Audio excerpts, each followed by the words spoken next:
alayhi wa ala alihi wa ashabihi wa ixwanihi amma ba'd. mbokk yi gannaaw sant yàlla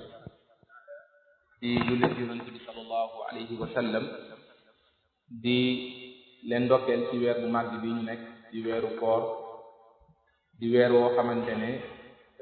yàlla subhanahu wa taala da cee bëgg ay jaamu yàlla yu bari di ci am rawatina jaamu yàlla yoo xamante ne ay nit dañuy daje ci ab bërëb di ko fàttalante bu leen fàtte ne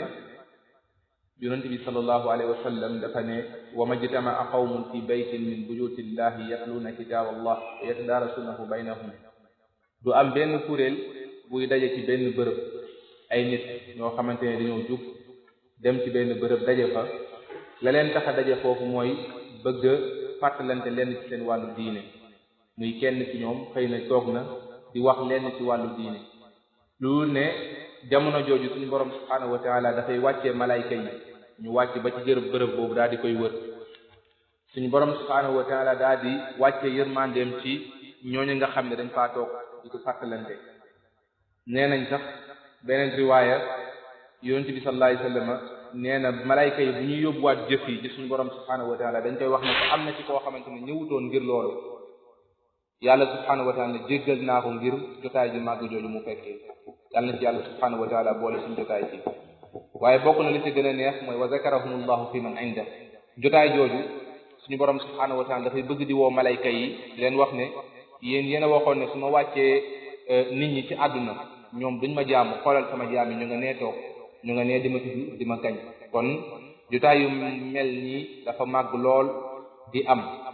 rawatina ci weer bi ñu nekk nga xam ne loo def benn duñ la ko fay fukk yàlla subhaanahu wa taala jëf yi bu la koy fay da koy multiplier par 10 en temps réel mais bu ramadan ñëwee bu weeru koor ñëwee da ko multiplier par 10 multiplicatif bi day dépendre ci moom nee na daal nu ma neex laa koy def mën na ko multiplier par 10 000 par 100 000 et cetera yàlla xam kon jaamu yàlla ci weer wi dafa rëy jaamu yàlla tamit dafa rëyatu ci bërëb bi ñu nekk nii muy un temple de savoir nga xam ne ci la ñuy tàggatee ñi nga xam ne ëllëg ñoom ñooy nekk ci kaw di jiite réew yi wala boog di jéem a doxal askan bi waxtaan di leen laaye biir ci wàllu diine dafa am solo lool bu ñu ñëwee ci bërëb yu mel nii ndax tey jii dem nañ ba gis ne bërëb yi ëpp ay nit ñoo xamante ne dañuy jaamu seen borom fii ci Sénégal nga xam ne fa la influence l'islam gën a am mooy ci université yi ndax gis nañ ne plus sa degré d'intellectuel di yokk plus ngay gën a rapproché wu ci sa borom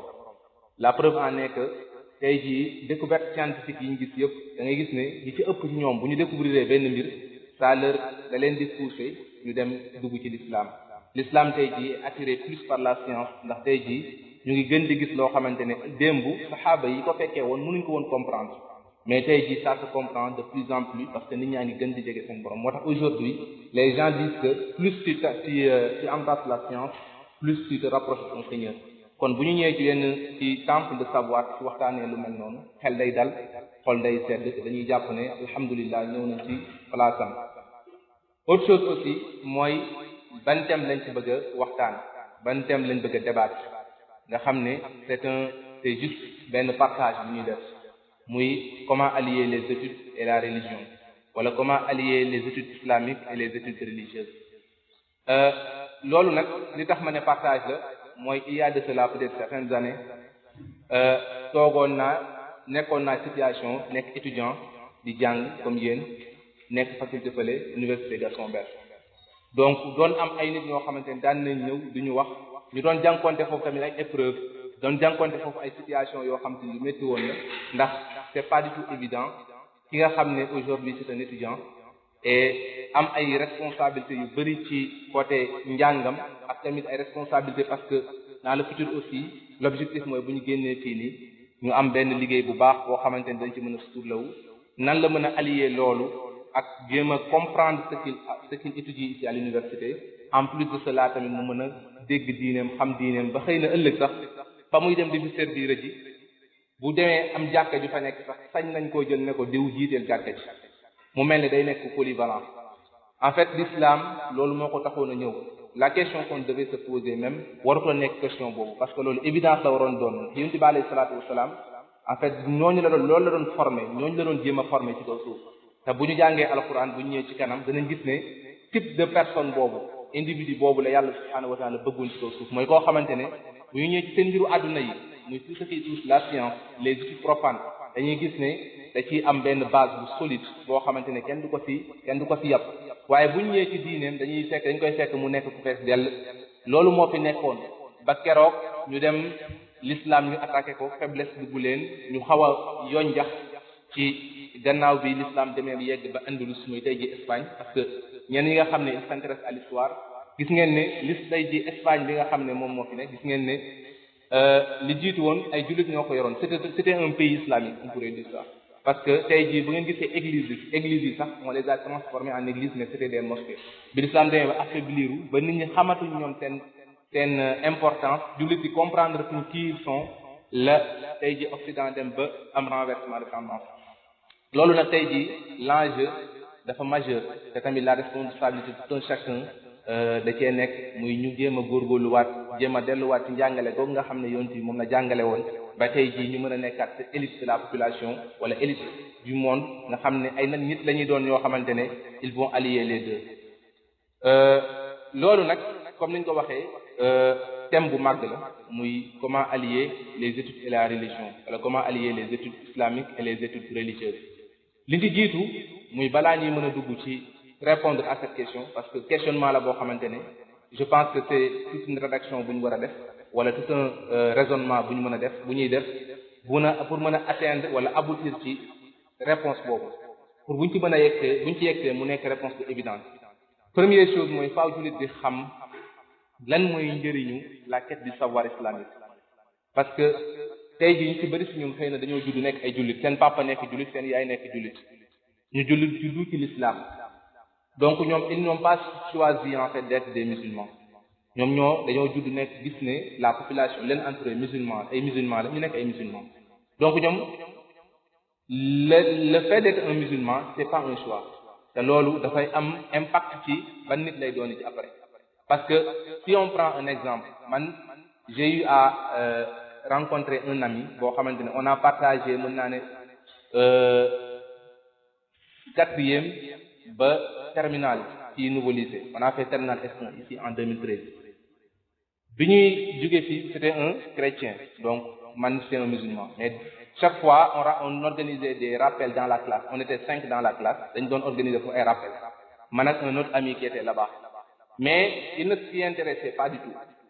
bi ñu demee 1 an après quand il est allé à l'ESP man ma dem université on continuait tout le temps di déggante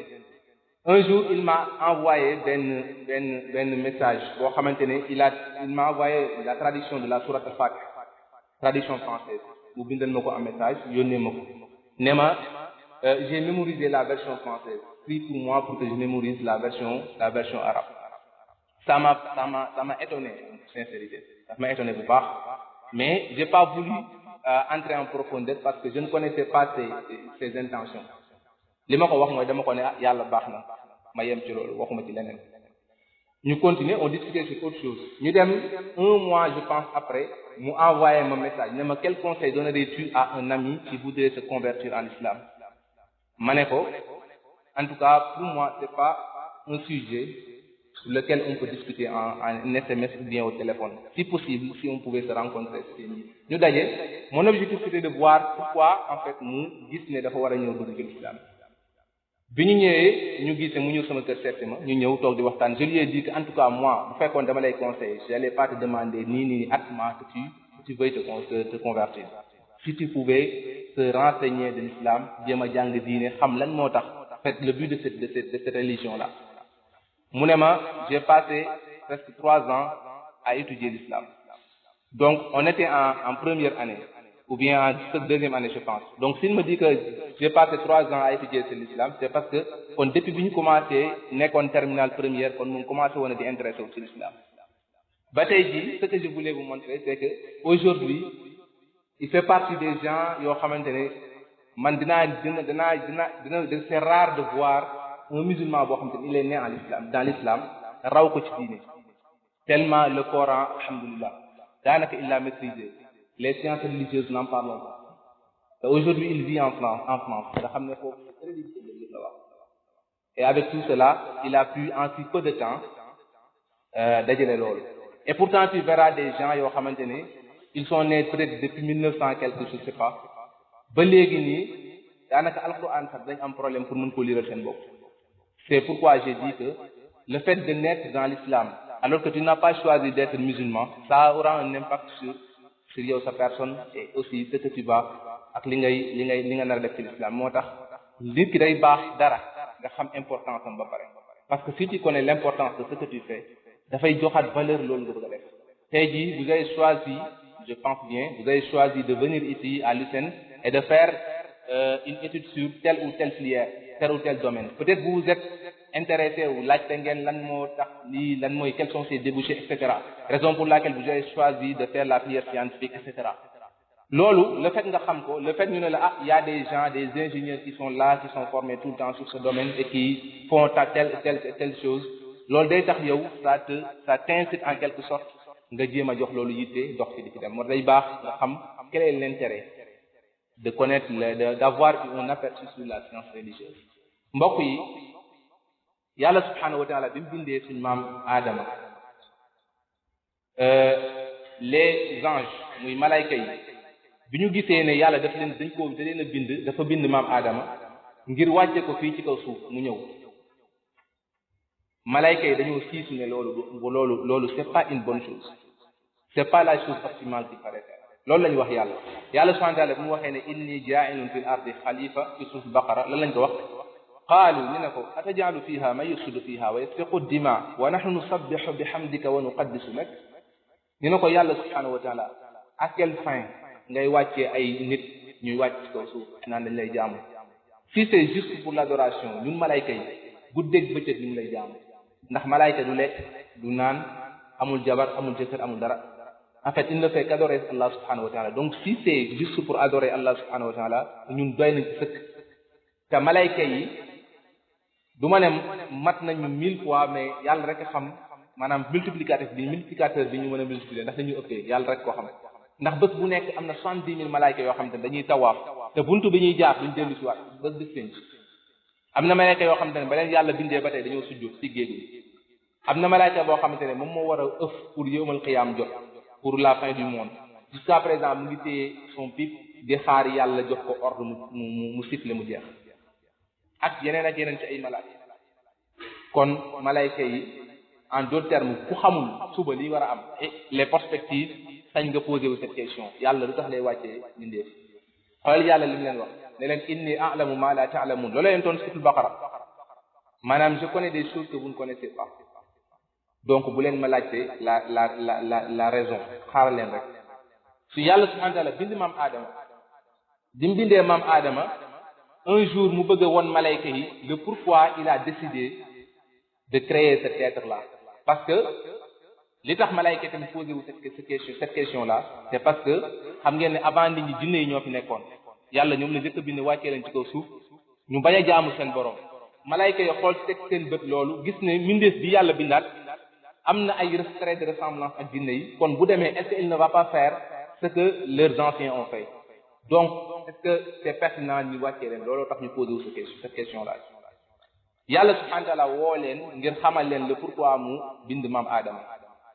lan la yàlla wax? wa 'allama Adama al-asma'a kullaha thumma 'aradahum 'ala al-mala'ikati fa qala anbi'uni bi asma'i ha'ula'i in kuntum sadiqin. yàlla subhanahu wa ta'ala ne ma daal di jox xam-xam maam Adama. nga loolu la ko njëkk a jox. je l'ai instruit, je l'ai donné la science. et qu'est-ce que Allah subhanahu wa ta'ala a fait? mu daal di laaj malayka yi ne leen jox leen ay mbir, laaj leen des questions. anbi'uni bi asma'i ha'ula'i. il les a posé une série de questions, les anges, qui croyaient que vraiment ñoom amul lu ñu warut a mën a xam loo xamante ne beneen mi def dina ko xam. lan lañ wax yàlla ne ko ñun de laa ilma lana illa ma 'allamtana, xamuñu lu dul loo ñu xamal yow yàlla, te lii xamuñu ko. suñu borom ne d'accord, daal di poser la question à Adama mi suñu maam ne ko Adama est-ce que mën nga répondre ci question yi? Adama tàmbalee répondre avec une exhaustivité extraordinaire.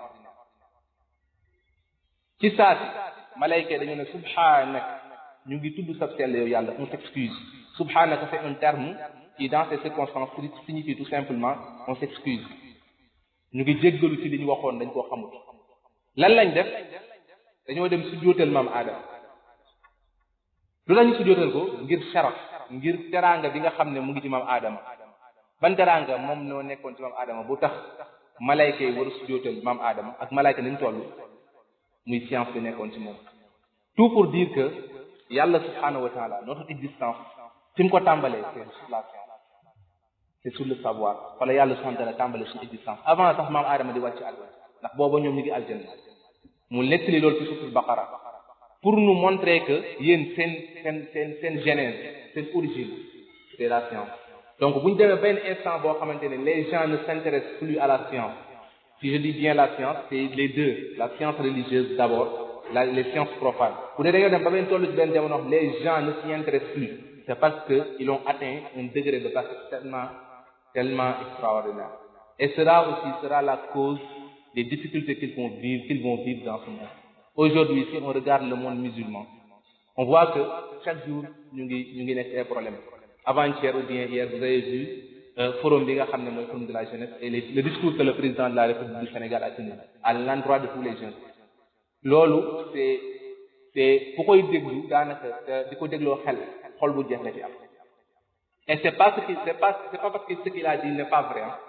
man dama jàpp ne li mu ñu wax ñun la c'est vrai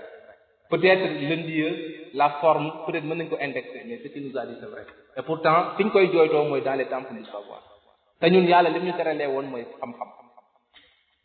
mbokk yi bokk na ba tey ci li nga xam ne ça montre en fait l'objectif et la quintessence de la science islamique mooy yàlla subhanahu wa ta'ala nee na hal yastawi alladina ya'lamuna walladina la ya'lamun innama yatadhakkaru ulul albab yàlla subhanahu wa ta'ala nee na ki xam une personne bu instruit bu xam ak ku xamul mënuñ tolloo ci diine tax muy wax nag ki xam-xamu diine am xam-xamu diine jàng diineem ak ki ko xamul duñu mës a tolloo yonent bi sallallahu alayhi wa sallam nee na man yuridullahu bihi xayran yufaqihu fi din képp koo xamante ne yàlla dafa bëgg ci moom teraanga àdduna ak alaxira dégg leen bu baax xadis képp koo xamante ne yàlla dafa bëgg ci moom teraanga àdduna ak alaxira ñu mën lañ koo laaj ne ko waaw kooku nan muy signe bi ñuy xàmmee ne diw mii yàlla bëgg na ci moom teraanga àdduna ak alaxira mu ne yufaqihu fi din da koy may la compréhension de la religion yemul ci la science seulement de mais la compréhension parce que la compréhension vient après avoir eu cette science là dara balaa nga koo comprendre da nga koy xam ba pare da nga koy xam jëm ci après la compréhension moo lay permettre nga mën a taxaw devant les gens tu les expliques les choses de la façon la plus cohérente te yàlla nee na loolu signe la yàlla moo ñu wax ne loolu signe la buy tegtale diw mii dama kaa bëgg diw mii dafay texe aujourd'hui si on regarde ñi nga xam ne dañoo nekkoon université ils apprenaient leurs études ou bien faisaient des études yoo xamante ne li ñu doon def le contenu c'était solide parce que une chose aussi boo xam ne naa ko préciser ça sera peut-être un partage entre camarades la plupart quand tu pars dans les universités les gens font focus sur la note au point que li ñuy jàng le contenu ça les intéresse même pas tu vois quelqu'un ici bon vous allez m'excuser parce que loolu laa xam donc loolu laa mën a wax tu leur demandes qu'est-ce que c'est que la moyenne que signifie la moyenne ou bien la variance de quelque chose statistique ils peuvent pas expliquer ça ils peuvent te donner nag la formule ils peuvent expliquer ici ça donne mais mënuñ laa wax loolu luñ koy doyee te pourtant chaque jour toutes les politiques qui sont appliquées ici sont des politiques qui font focus sur certaines choses yoo xamante ne on les a vues en classe mais comme que ñun on faisait focus sur la note duñ comprendre loolu demain quand tu pars dans les entreprises pour faire là-bas un stage et c'est à partir de ce stage là buñ lay recruter quand tu viens les gens te demandent des choses banales doo ko xam on te note automatiquement cette note là tu ne le sauras pas à la fin de ton stage dañ lay naan bon après on va te rappeler parce que bu ñu la ko waxee ci entreprise yi xoolil feneen xam ne duñ dëgg mais si tu fais des performances duñu xaar sax contrat bi jeex duñu xaar stage bi jeex et je dirais que lu bari ci loolu moo ñu yóbbee ba tey jii Ibrahima Khalil day toog naan man xaaral ma déposé naa maa ngi xaar donc moom chaque jour suñu déposé naa maa ngi xaar donc loolu dañ ko gis ci biir danañ on y reviendra toujours sur l'importance de tey jii xam-xamu diine bokk na ci muy yàlla subhanahu wa taala xoolal bi muy yónni Muhammad sallallahu alayhi wa sallam muy yónnent bi yàlla sallallahu alayhi wa sallam pourtant mënoon na kaa njëkk a ñëw ne ko dañ dem Kaaba nga jullit pour dire que dans toute la religion là l'islam lépp lan moo ci ëpp solo parce que Allah subhanahu wa ta'ala sa façon de faire, sa façon de parler, chaque jour il commence par les priorités li ko amal solo loolu lay njëkkee mais xoolal yàlla subhanahu wa ta'ala bi muy wax ak Muhammad sallallahu alayhi wa sallam aaya bi njëkk wàcc ci alquran yaakaar naa ne ñun ñekk salle bi yëpp xam nañ le premier verset qui a été descendu dans le Coran je pense que tout le monde ici le connaît muy iqra bismi rabbika alladhi khalaq iqra qu'est-ce que ça veut dire jàng ij ça veut pas dire jàngal sax muy ij muy dem jàng lecture moom lañ njëkk a jàngal yonent bi sallallahu alayhi wa sallam à quel âge à l'âge de 40 ans yàlla interpellé ko ci ne ko da ngay jàng yonent bi sallallahu alayhi wa sallam nee na verset boobu bi ñu koy wàccee nee na dafa métti woon ci man fa ghassani hatta balagha min al-juhd nee na Jibril dafa dikk ci man xoj ma dafa ne ma iqra ma ne ko ma ana bi qaari je peux pas lire il m'a dit que lii nee na ma ne ko je peux pas lire nee na mu xoj ma pour dire que cette science là duñ ko am ci bakkan ci teeyu bakkan ci bëgg lu yomb même njàng bi ngeen jàng voyez aujourd'hui c'est le dimanche certains sont dans leur maison mais tu vois qu'il y a des étudiants qui sont venus ici pour étudier pour apprendre leur leçon pourquoi parce que gis nañ ne lii mënuñ ko am ci lu yomb du damay tëdd nelaw ñëw yeewu ñu jox ma ko il faut qu'il y ait benn effort booy fournir cet effort là nag buñ ko accepter fournir pour des choses yoo xamante ne rien ne nous garantit que danañ ko am njàng bi ñu jàng ni chaque jour que jëfee ñu gis ñu dégg wala ñu gis suñu xarit boo xamante ne ñoo doon ànd démb ñu ne ñu décédé na il a fait tout son parcours jusqu'ici on nous a dit que il est décédé c'est sûr et certain que kooku 10 ans derrière bu ñu ko ne woon les études là que tu es en train de faire ça n'aura aucun impact sur ta vie du la jëriñ wallahi du jàng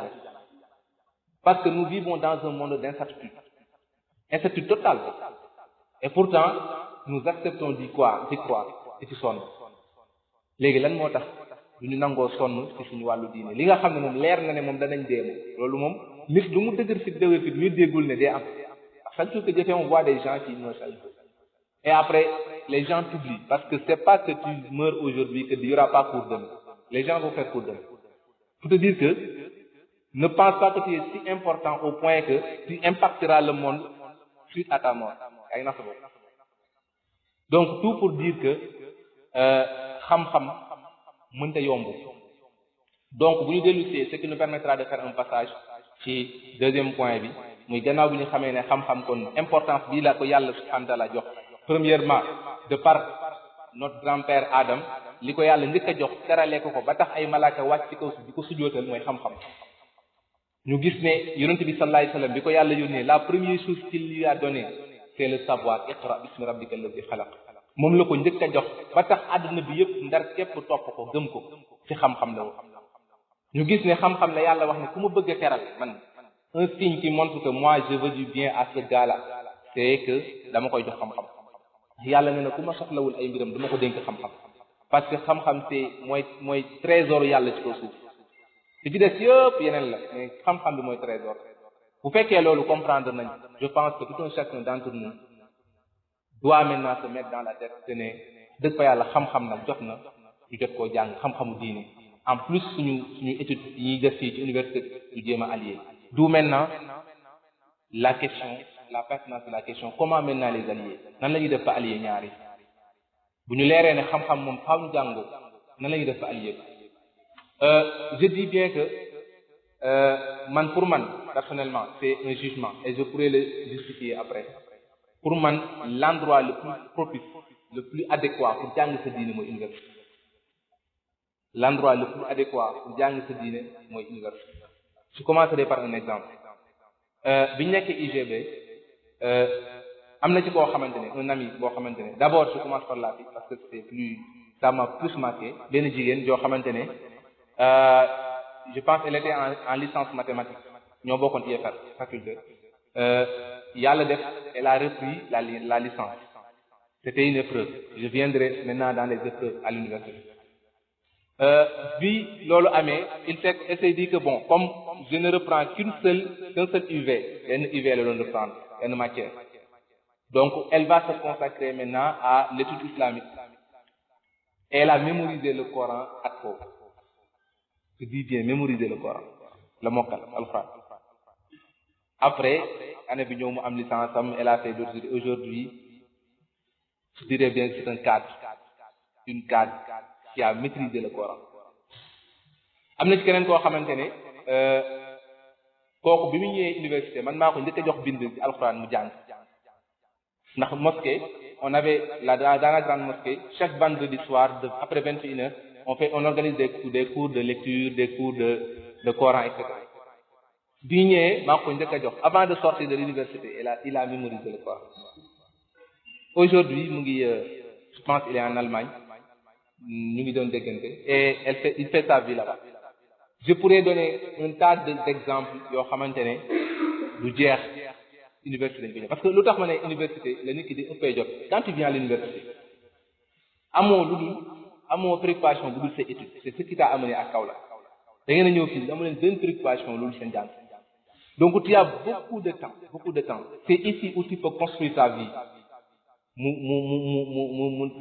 mu neex ba faw wala fi nga koy yàq parce que y aura aussi des gens yoo xamante ne qui vont échouer à l'université du jeex mais il y aura des gens qui vont se construire à partir des parce que instant yi yow boo fi nekkee bu ma neexee ma ne à partir de 20h 21h ma am sama bopp 22h 23h sama am sama bopp 3h sama am sama bopp bu fekkoon yaa ngi sa kër papa wala sa kër yaay c'est sûr que tu es contraint de rentrer à partir de 20h wala entre 21h mais fii daanaka tu as tout ton temps yaa mun sa bopp donc boo conscient wee ci loolu bu fekkee ne vraiment tu prends conscience ci importance bi nga xam ne tey jii mën nga déterminer yow sa demain tu vas réussir dans les deux camps ñaar yëpp ngay réussir te en fait boo ko defee après la posteriori dinañ ci ñëw tu verras que boo génnee quel qu'en soit nag li nga fi def ci ay résultats bis boo génnee université fa def wallahi tu vas regretter amande personnellement je regrette des choses des temps perdus yoo xamante ne dal na université yoo xamante ne mënoon naa faa gagner lu bari tey ji da ngay génn toog naan ay waay bu ma yàlla mayaatoon benn at ma delluwaat danaa gën a def nangam quel que soit alpha tu vas regretter bis boo fi génnee tu verras des opportunités yoo xamante ne da nga ko waroon a saisiroo tu verras temps perdu yoo xamante ne da nga ko doon def yoo xamante ne mënoo comprendre yow lan moo tax ma doon perdre temps bi parce que dama koy faral di wax ñoom xale lu bari université Sine Saloum bi ma fi njëkkee ñëw j'ai dit que fii ku fi góorgóorlu tu seras un savant peut-être nag les gens pensent que il faut aller à Dakar wala il faut aller à l'IGV xaw ma feneen pour wallahi foofu c'est la pagaille aujourd'hui on a atteint un seuil boo xamante ne boo ko xasee dépassé c'est très difficile de vivre les conditions sociales ne sont même plus adéquates Saint-Louis moo ci desoon voyez li ci di fa xew léegi Dakar moom naam pardon waxu may waxam mooy plus de 100 000 personnes fu ñu dajee c'est très difficile compétition bi sera très difficile ici vous avez du temps boo ñëwoon tey ci ICAT dugg ci amphi da ngay réviser boo ñëwee da ngay buuxanteeg waa ji fi mu toog tey ji da ngay gis kenn toog fële kenn toog fële mais bu doon Dakar tey ji amphi da ngay buuxante pour toog doo mën a dugg sax am na ñoo xam ne quand ils font cours ci pegg yi la ñuy toog ñenn ci ginnaaw fenêtre yi la ñuy yër et ils doivent écrire le prof s'en fout de nan ngeen koy def et cetera. Donc si on se concentre ici parce que ici d'ici 10 ans c'est sûr que ni ñee mel noonu lay mel parce que y a le taux de la population qui croît de jour en jour gis ngeen politique yi ñuy def pour augmenter les gens la présence des filles la présence des garçons dans les universités seen yoon nekkul ci ndax lañ fay nekkee donc pour vous dire que vous pouvez profiter maintenant acquérir loo xamante ne bu ngeen ci jàppee dina leen jëriñ donc nit ki bu fekkee ne gis na conscience boobu dana ko yóbbee tamit beneen mbir muy bokk na ci liy tax mu gën a mën a concilier les études islamiques ak études universitaires yi mooy commencer à embrasser ngeen xool côté diine bi parce que tey jii bu fekkee da ngay jàng sa diine gis naa ne gëm naa ne filières yi fi nekk yëpp benn bu ci nekk religion bi jàngale na ko muy alxuraan benn bu ci nekk nag laa wax que ça soit l'économie que ça soit les études agronomiques que ça soit yeneen yi ngeen def yi jàpp ma filières yi benn bu ci nekk am na benn soubassement am ci diine jullit bi nga xam ne tey il veut concilier les deux doit commencer à se demander maintenant man nan lay di jàng alxuraan di jéem a comprendre le sens tey jii bi nga xam ne moom la yàlla di waxee di jéem a voir est-ce que nous pouvons pas faire le link avec les deux et il verra que yàlla subhanahu wa taala nettali na ci ay exemple yi mbir yoo xamante ne nit ki bu ci jàppee dana ko jëriñ bokk na ci li may wax rek li may ciy njëkkee mooy bu ñu jëlee histoire yontu yàlla Yuusuf alayhi salaam yontu yàlla Yuusuf le prophète Yuusuf alayhi salaatu wasalaam dafa juddu ci feeg bu papaam ak ay mbokkam histoire bu gudd la yàlla def ay mbokkam am firaay ngi dox digganteem ak ñoom ñu daal di koy fexe ba mu génn dëkk bi dem ci ab àll jóge ci àll bi ñu acheminé ko yóbbu ko Égypte jàppee ko fa comme jaam il était esclave là-bas nekk fa fitna fekk ko fa mu jàng lu bari nag diggante boobu jàng na ci lu bari bi mu nekkee ci ba am jàng na de mais bi mu demee Égypte jàng na lu bari il s'est concentré aux études parce que ñi fa nekkoon ay nu mu tudd sax ay kilifaam dañoo sonnoon lool nit mu jàng yàlla natt ko fitna jigéen ñu daal di ko yóbbu prison il a fait la prison def na fa 6 ans 7 ans jóge fa ñëw suite à une demande question boo xamante ne lañ posé woon mu répondre ci loola tax ñu daal di koy jël daal di koy ne ko yow duñ la yóbbuwaat prison faaw nga teg suñu wet waaye li ma amal solo foofu la tàmbalee muy bi Yuusuf dellusee bi Yuusuf dellusee ñëw na indi diineem jàng na diineem bi mu nekkee ci papaam jàng na diine ba dëgër bi mu ñëwee Égypte jàng na bi mu nekk ci jàng na tuuti ci wàllu économie jàng na lépp lu jëm ci wàllu l'agronomie ak agriculture nan la ñuy def ba gàncax gi du yàqu bu fekkee dañoo nekk ci période de sécheresse yenn politique lañ war a appliquer et cetera jàng na ko bi mu yegsee ànd ne am na ñaari muy si on regarde le côté religieux dañuy gis ne il est solidement assis bu fekkee ne dañoo xool côté wàllu àdduna bi il est techniquement bien ñaari rajo na ci moom mu ñëw bi ñu yegsee bi buur bi bu ñëwee buur bi sa gént bi nga gént vous allez faire face à une période boo xamante ne période d'abondance qui va durer 7 ans dans ce pays et suite à cette période d'abondance là vous allez subir benn malédiction buy wàcc seen kaw boo xamante ne du ngeen gisati sax taw gàncax gi da ngeen sonn da ngeen nekk ci xiif gu métti loolu mooy sa gént gi buur bi moom il avait la conviction lan moo tax mu mën a dëggal Youssouf ci loolu mu ko wax mais parce que bi mu tëddee géntaat na gis réellement li ko Youssouf wax donc il savait que ça day am ñi mu woowoon sax ci sorcier yi mu woowoon ñëw dëggalaat li Youssouf wax ne ko ñun mënuñ ko woon firi qaalu adgaasu ahlaami wa ma nahnu bi ta'wil al ahlaami bi aalimin waaye xam nañ ne li mu wax dëgg la léegi lu def mettre ay politique yu mën a jàppale ñu dem ci kanam Youssouf a 2 objectifs le premier objectif mooy lan muy nu may fexe ba ñii nga xam ne gëmuñu seen borom nan la ñuy def ba nekk ay jullit te loolu dafa war a nekk objectif tout un chacun d'entre nous bu fekkee ne gëm nañ ne l'islam mooy dëgg yàlla l'islam da gërëm dañoo war a dëggu dox ci képp koo xamante da ngaa nekk ci ndul noonu nga nekk ci ni ku baax loolu c'est la responsabilité de tout un chacun d'entre nous responsabilité dafa gën a réyati ci des intellectuels comme vous wala comme nous dafa gën a fëkk deuxième chose muy Youssouf kon objectif boobu am na ko benn objectif mooy jàppale ñii ba période de crise bi ñu jëm du leen impacter négativement lan la def muy bi dara desul nag lu dul daa di tànn nag ñi nga xam ne ñoom ñooy def tey jii gis ngeen ne bi Covid 19 bi dugg see lan la président def dafa njëkk a lancer ce qu'on appelle le programme d'urgence deuxièmement mu lancer wàll le programme de résilience loolu mënul ñàkk bu ñu leeree ne dañoo face à une crise forcément il faut mu am ay politique de résilience Youssouf lan la wax dafa ne ij'alni ala khaza'ini al-ardi inni hafizun alim dafa ne buur bi confie-moi cette tâche muy la tâche d'être le ministre qui va se charger de tout ce qui est relance économique de tout ce qui est agriculture de tout ce qui est la répartition des biens de services jox ma ko parce que ñaari li tax ma wax ne nga war ma ko jox muy 2 choses yi muy benn j'ai la connaissance qu'il faut muy kon sama mbiru àdduna yi jàng naa ko ba xam ko deuxième chose muy hafiz la muy damaa nekk nit ku wóor parce que j'ai été bâti ci ay valeurs yoo xamante ne yu jóge ci diine gu jub la Youssouf ba tey waxagul de waaragul kenn kon jàng na diineem jàng na beneen côté bi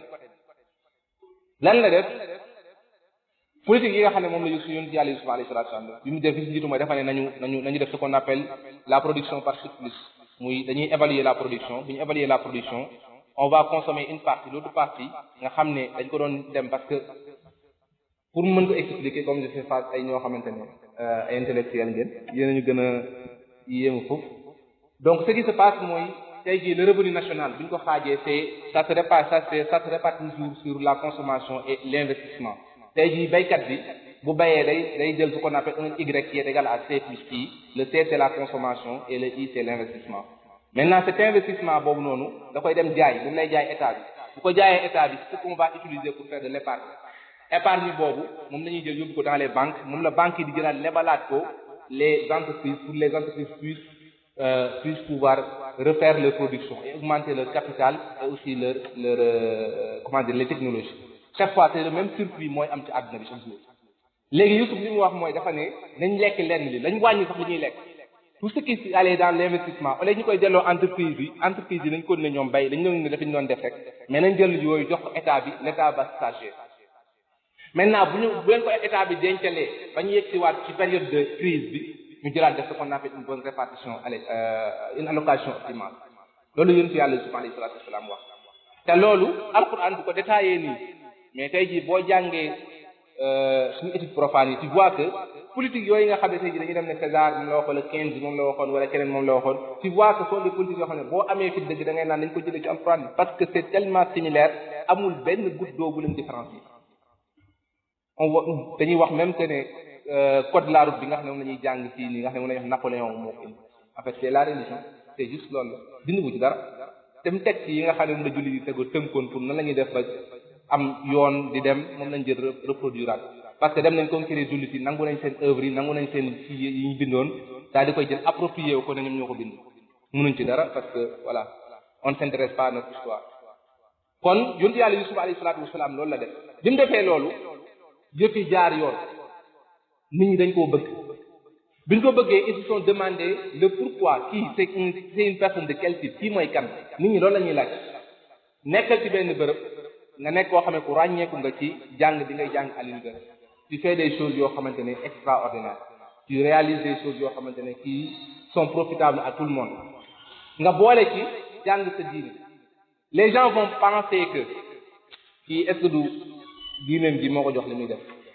parce que doomu aadama noonu la mel à chaque fois il essaiera de trouver la raison bi la jox lii nii bi la jox ce succès là d'où maintenant va intervenir l'importance ci critère bi nga yor yonent bi sallallahu alayhi wasallam nekk na biir Makka di jàngale di woote faire face à des crises di ko remonter te waxut ak kenn waxul kenn ne leen yàlla gënanteeg nee na waxu leen ne yàlla nee na dafay wax day defal di wax ba nit ñi def lan nit ñi laajte ko ne ko lii lan ñu soog leen a jàngal bu fekkoon dafa tëb rek ñëw alors que moom côté addunaam ñu jëntiwu ci dara erreur day am moo tax nit ki warul ne sama côté diine dafa maa ñor ba au point que je vais même pas m'intéresser ci sama njàng mi ci être un bon intellectuel être un bon technicien ci li may jàng bu fekkee ne affaire agricole laay def il faut mu maîtriser ko une maîtrise boo xamante ne ëllëg tey jii bu l'islam soxlaa ma mën ko koo jox parce que tu vas gagner doublement bi mooy lan da nga xëy di ñëw jàng en fi fekk njàngum nasaraan ngay jàng wallahi suñu borom di la bindal tiyaabay kuy dem di jàngi alquran bu ñu yaakaar ne bu fekkee yéene gi sell na et la personne s'est déterminée bis bu xëyee di jàng ci en moo keneen ci xëy ci toolu xare di xeexal yàlla subhanahu wa ta'ala c'est la même chose amul différence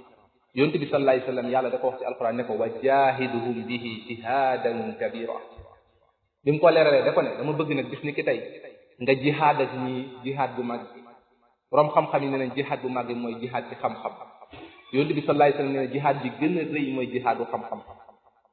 muy tey ji on est à l'ère où les gens du jugatuñ fii jël seen jaasi di xeex loolu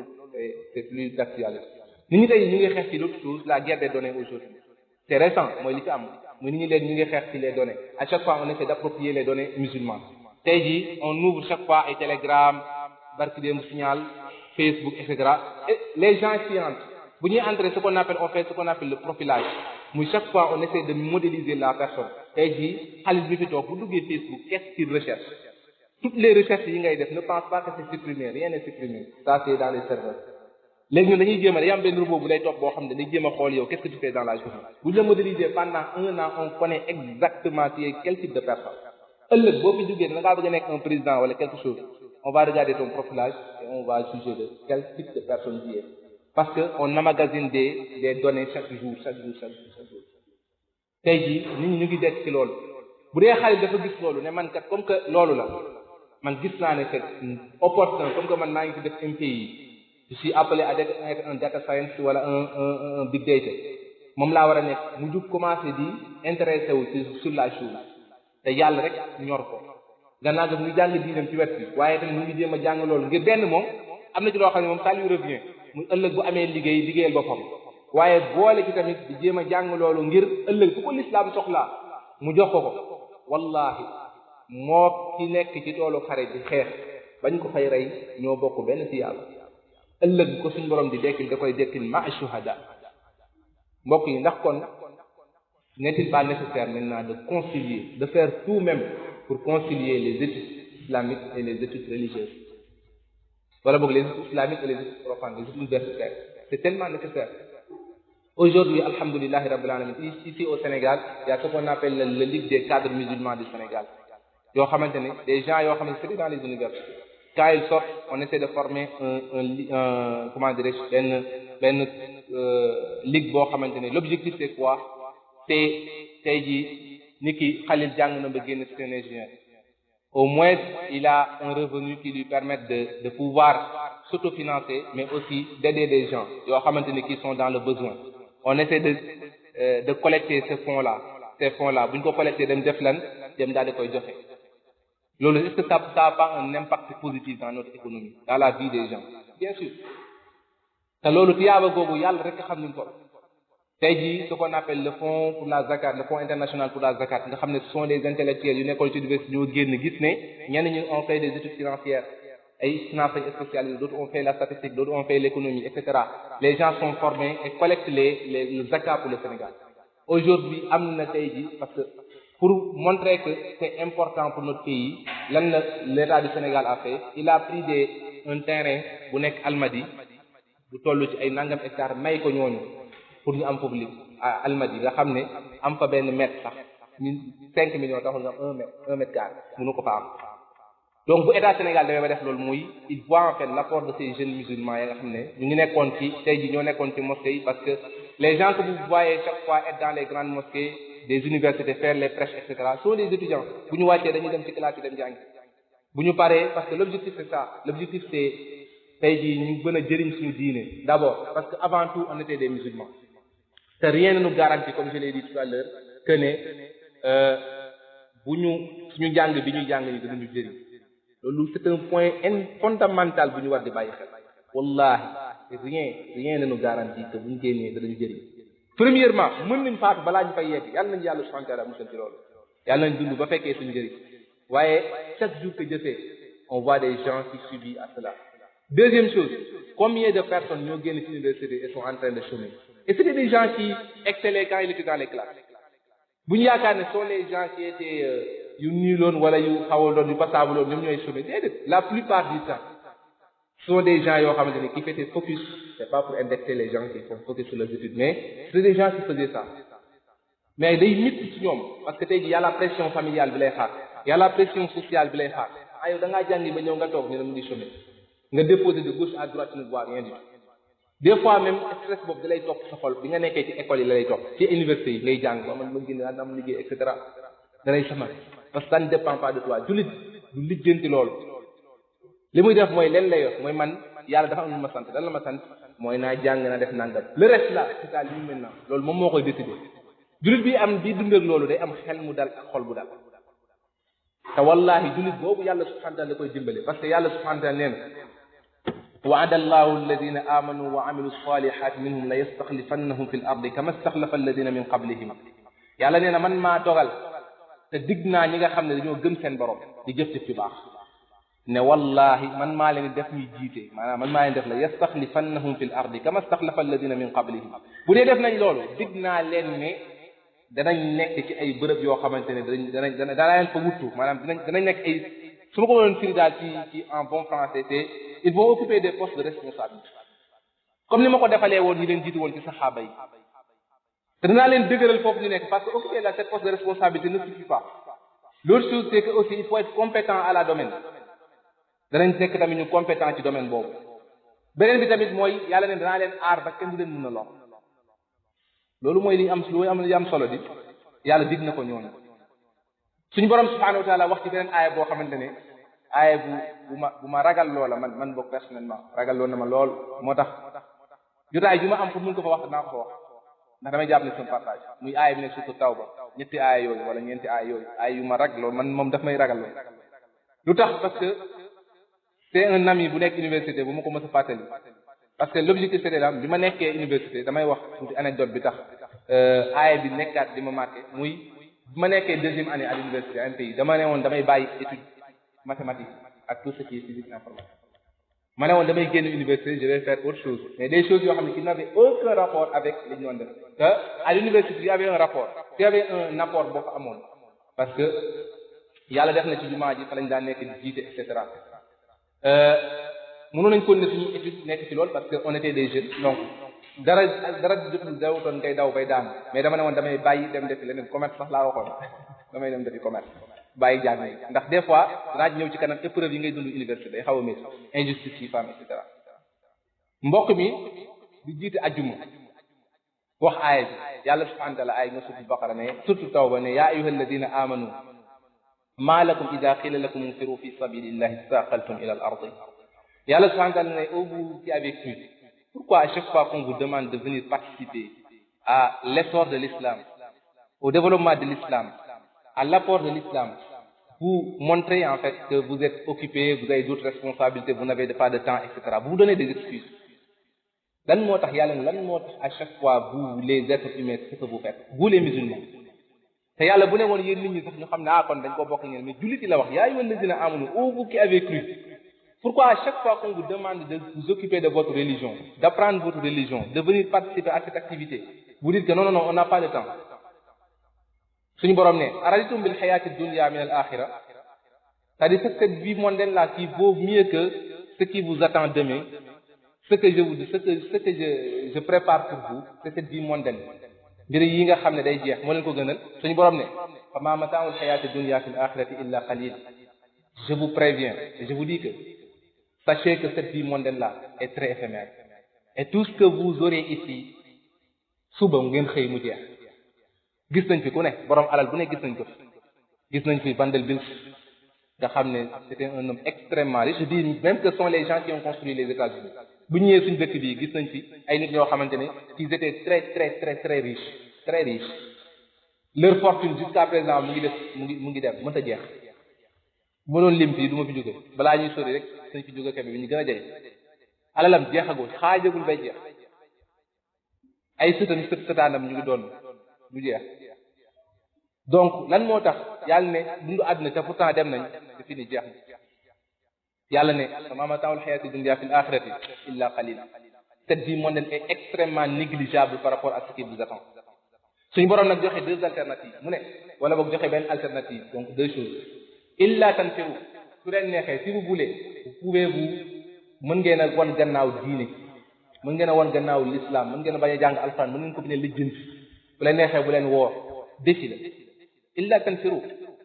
suñu borom ne bu ngeen ko defee de yu'adhibukum adaban aliman wa yastabdil qawman ghayrakum wa la tadurruhu shay'a wallahu ala kulli shay'in qadir suñu borom ne bu ngeen ko defee la première des choses mooy vous serez châtié ici dans cette vie là vie bi taxoon ngeen jug di daw naan ci châtié dara gënta métti stress di la sonal ci sa njàng wallahi c'est une des choses peut-être certains d'entre vous mën nañ commencer bañ cee préoccupé wu mais attendez d'être certains qui ne sont pas encore à la licence wala master nga xam ne après master moom da ngay commencer di xalaat liggéey tu vois le monde du travail là ni mel monde professionnel bi ni mu xatee ni mu méttee aujourd'hui on nous parle des taux de chômage yoo xam te ne sañoo koo wax aujourd'hui on n'ose pas publier les taux de chômage Sénégal li ñuy def mooy dañ ciy boole secteur informel bi pour gën koo diluer tuuti jëf mais bu ñu jëloon secteur formel kese publier ko fii àdduna bi tukki Sénégal pour vous dire que y a pas de travail au Sénégal lan moo gën a métti ngay xalaat loolu muy nekk sa bopp stress boobu nga koy dund sa xol di tiim say waajur ñu sonnoon lool ci yow sur tes études nga war a mën a jug tey jëlal leen relève ba tey ji mën a koo yëkkati ñaar dërëm jox leen mbugal gën di métti loolu moo tax gis nga loolu wallahi bëgg ngëm yàlla lalut ndimbalu yàlla bu ko lalut boo yëkkatiwul sa loxo ñaan yàlla ñu daxe da nga soow suñu borom ne yu'adhibukum adaban aliman te kat nag si vous refusez parce que vous pensez que vous étiez important dans la religion léegi ngeen ne voilà moi je ne participe plus parce que awma temps bi damay consacrer dans mes études suñu borom nee ne pensez pas que vous êtes indispensable si vous refusez de participer je vais demander à d'autres personnes ou bien je vais confier la chose à d'autres personnes qui seront beaucoup plus performantes que vous et qui viendront le faire à votre place te yàlla neen loolu ça me coûtera rien du tout de le faire wala tadruhu shay xoolal rek bis boo lànkee ne man defuma suba nga xëy gis sa morom bu ñëw def chaque jour boo toogee ne sama yoon nekku tu verras des gens yoo xam doo xam lu leen motiver qui viendront le faire te loolu yàlla saxaaba yi da ko doon wax les compagnons du prophète yi nga xam ne ñoom kuy gëm yàlla ñoom ñoo la gën a gëm ñoom la doon wax ne bu ngeen bañee ma tugg jëli leen suñu borom nag indi beneen option bi mu ne illa tamsuruhu nag maintenant si vous acceptez de vous allier d'allier les études universitaires ou bien d'allier les études votre vie là professionnelle votre vie ak diine ngeen boole ko ne kat ñaari la ñuy boole parce que ñaari ya war a ànd amul dissociation benn la suñu borom ne bu ngeen ko defee illa tansuruhu faqad nasarahu Allah suñu borom dafa waat ne si vous le faites je jure que je vous viendrai en aide dans tous vos projets bu ngeen dugg yàlla ne na waat naa ne duma leen bàyyi te wallaay ko koo am ndimbal na aujourd'hui ni da nga ko wax loolu du def benn effet ci moom mais si on vous disait que Macky Sall a demandé à vous rencontrer demain di cappi rek ngay def doo toog benn place da ngay naan wala le recteur même de l'université a demandé à vous rencontrer demain mais ici c'est Allah subhanahu wa ta'ala qui est le détenteur de toutes choses qui dit que si vous le faites c'est lui qui va venir en aide suñu borom ne xool leen fàttaliku leen Muhammad sallallahu alayhi wa sallam avec toutes les difficultés qu'il a rencontrées ak yàlla fi nga ko dimbalee et cetera moo damay wax ne aaya boo xamante ne c'est un défi à l'endroit de tous les jeunes ne wallahi notre jeunesse nous devons le passer dañ ko war a jeexal ci lu neex yàlla rawatina nag bu fekkee ne nous réclamons être des intellectuels dañ ko war a jeexal ci lu neex yàlla wallahi buñ ko deful duñu am lu ñu neex ne pensons pas que aussi fi ñuy daanelee que ne bu fekkee ne dañoo nekk université wala dañoo nekk ci diine gi di jàng ñi ngi dem ci jàkka ji maay noddu waa ji moom kat des fois sa basan yi moom moo koy lal alquran gi chaque jour maa ngi jéem a dem ustaas bi nekk sama ko ñu may jàngal que ne automatiquement les résultats doivent s'en suivre boo jàppee loolu yaa ngi wax sa bopp yàlla il n'a pas moom utiliser wul suñu même plateforme d'indicateur bi ñuy utiliser ñun nga xam ne yaakaar nañ ne boo jàngee ba pare ba am diplôme nekk ingénieur da ngaa war am xaay moom noonu lañ jàpp yàlla nag moom ci plateforme moom bi muy utiliser moom loolu demeewul noonu tout est aléatoire chez nous mais moom yàlla xam na ni muy def ba defee noonu muy li ma bëgg a wax foofu mooy bu ñu yaakaar ne bu fekkee ne dañoo commencé léegi bis ni ki tey daanuma jàng alxuraan léegi nag maa ngi commencé naa dem ci Ousmane mi ne ci jàkka ji bu ko defee mu woole maa ku may jàngal wala moom mu may jàngal kenn rek su ma ko defee moom au moins assez bien daaw ren war naa am assez bien parce que maa ngi ci jàkka ji maa ngi ñaan yàlla ça ne se passera pas comme ça yàlla subhanahu wa ta'ala doxewul noonu mën nga koo def nit dina ko def léegi yàlla dimbali ko léegi nit dina ko def léegi yàlla di ko seetaan bu deful ndànk sax ñu commencé di décroître dina yàlla subhanahu wa ta'ala bu ci nekk am na lu muy teg ni dina ko def léegi gis léegi résultat yi yàlla subhanahu wa ta'ala gis na ne jaam bi lii muy wax nii de lu dëggu la ci moom amul dara lu ca rax dama ko war a jàppale suñu borom subhanahu wa ta'ala jàppale waaye nit a ngi nii dina ko def yàlla ne dama koy natt suñu borom nee na wala nabluwannakum hatta na'lama al-mujahidina minkum was-sabirin suñu borom nee na dinaa leen natt di leen teg ay épreuve ba xam ana ñi dëgg woon ci yéen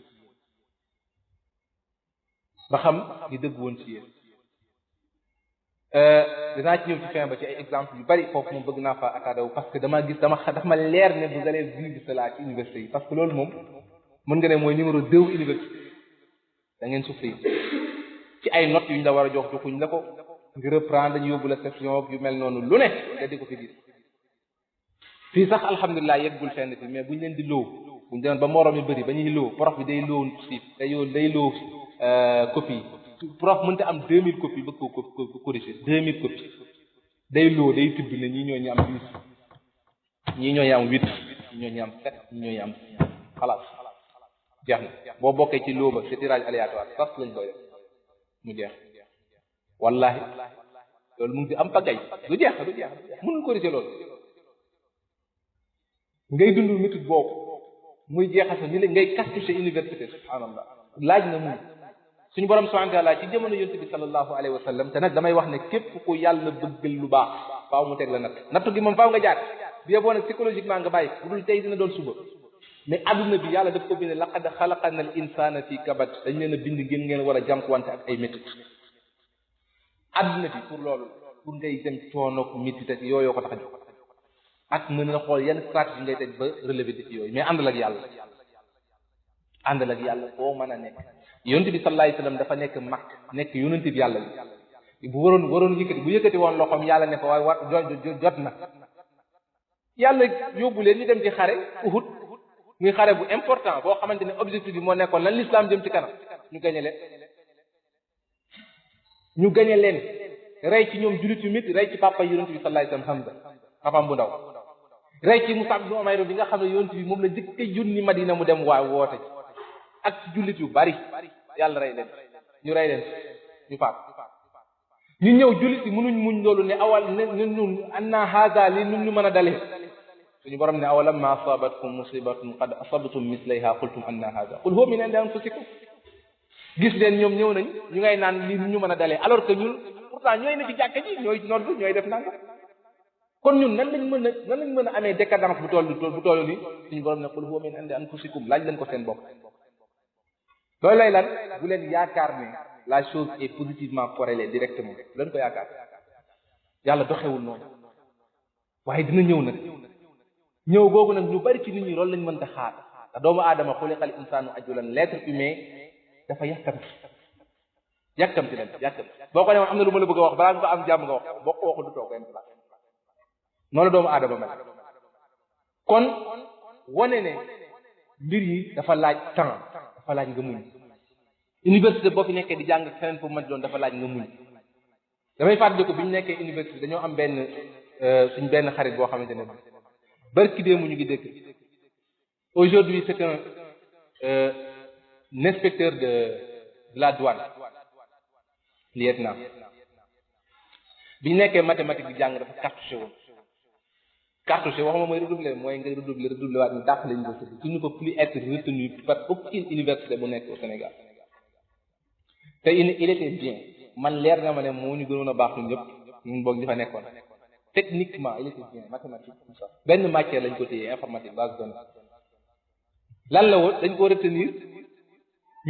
ko mu dem dugg ci délégation bi délégué yi ndax les gens qui sont dans les ci délégué yi def leen daan léegi des fois vous n'êtes pas protégé par les textes mu dugg ci joteeg benn prof ñu faf sax prof yi def coalition ne kii bu bindoon lu ne du jàll foofu lañ lay téye doo jàll parce que notes yi moom mënoo ko justifier examen sa copie amoo droit jël ko université bu dee ñu ngi leen koy jox fi jàpp leen bu texte yi commencé dugg da ngeen ko jëlal AMD ñu noonu lañ ko téye at boobu wallahi ku ko xool da nga ko yërëm métti lool ci moom wallahi ñun ñëpp kenn ko de amul lu la métti moom ndax léeg-léeg ñu def lu la métti mais boobu dafa métti woon trop ku ne di jéem a xool noo mën a compatir ci loolu yàlla subhanahu wa ta'ala def at boobu ndeysaan bu ñu daan jàngale ji amoon nañ ay date cours yi ñu daan def ak yenn étudiantes yi moo daan organiser salle bi yëpp bu ñëwee toog couvrir activité bi après ñu dem loolu rek a nekkoon liggéeyu université léegi sañun ñibbi seen biir kër yàlla def at boobu concours douane génn concours ENA génn mu def ñaari concours yi jàllandoo ñaar yëpp la jàll ENA jàll douane ñëw toog di laaj ban la ci war a tànn na ko bu dee xaalis moom jëlal douane bu dee gëdd nag jëlal ENA xam naa xaalis yëpp solo actuellement alhamdulillahi rabbil alamin mu ngi liggéey ci jàppale ay jullit yoo xam ne xam naa leen ci anam goo xamante ne macha allah yoo xamante ne yéeme na lool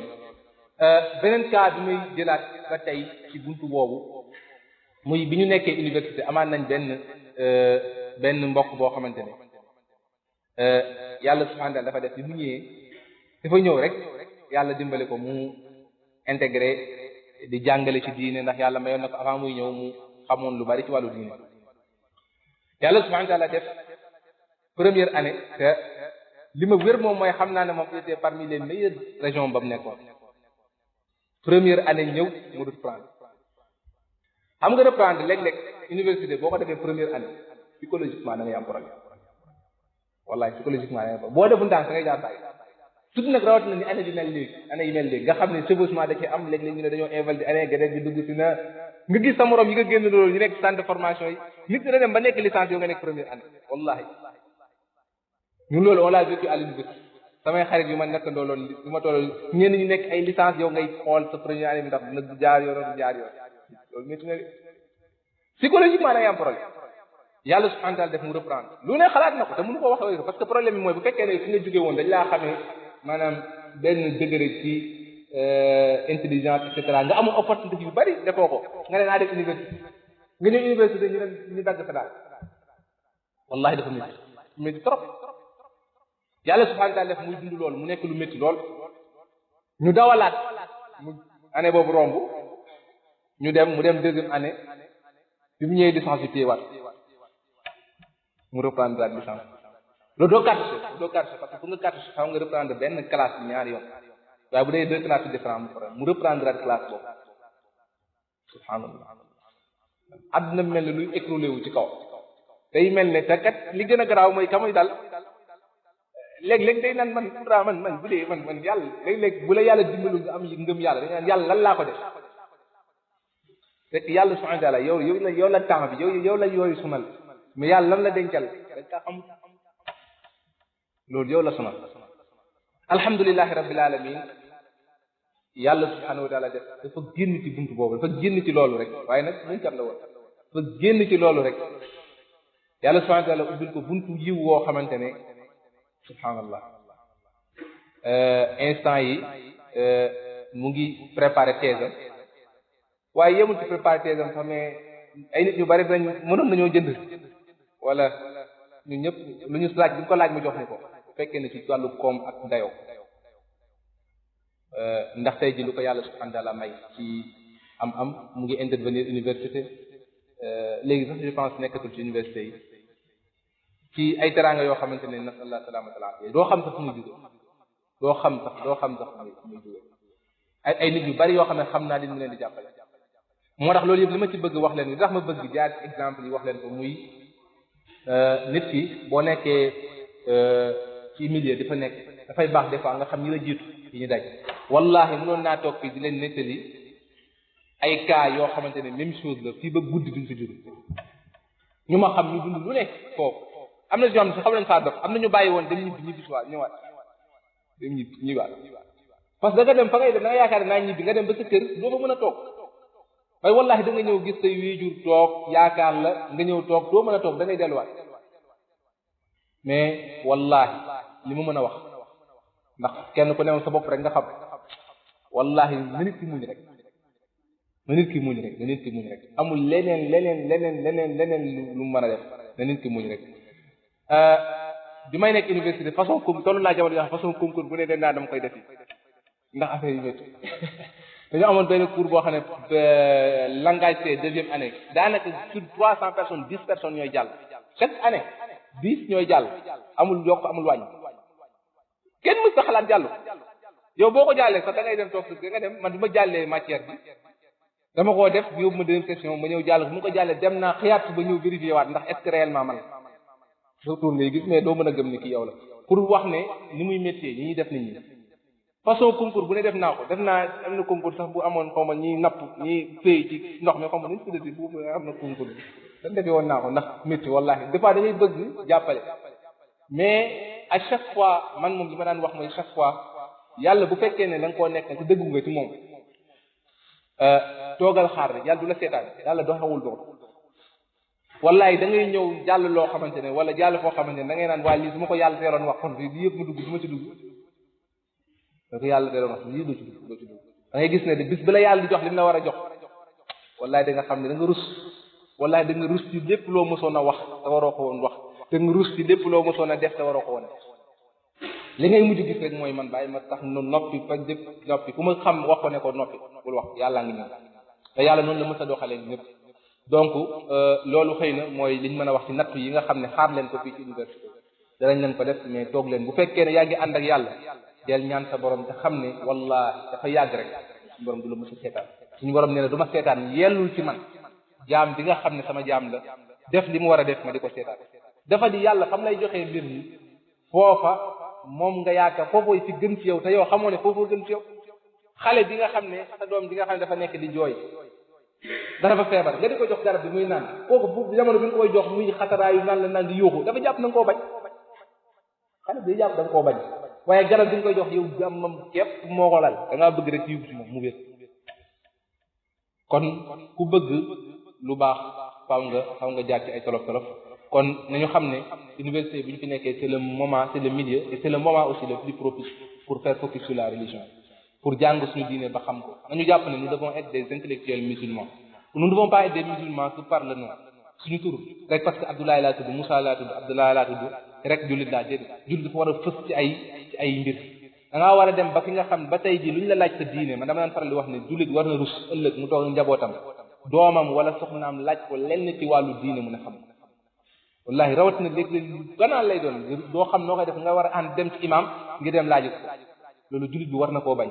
te ni mu koy bañee mooy lan bis ni ki tey mu commencé di former di defar ménage ëllëg defar njabootam te xam ne ëllëg boo faatoo bu li yëpp rombee yàlla dina laaj yow ak sa njaboot noo leen yare woon ci islam yaa ayyuhal ladina amanu qu anfusakum wa ahlikum naara yéen ñi gëm yàlla dañ leen laaj ci seen njaboot waaye tamit fegal leen seen njaboot ak seen bopp sawara kon fa la ñuy yemandi ci le partage que je voulais faire avec vous peut-être s'il y a des contributions des questions etc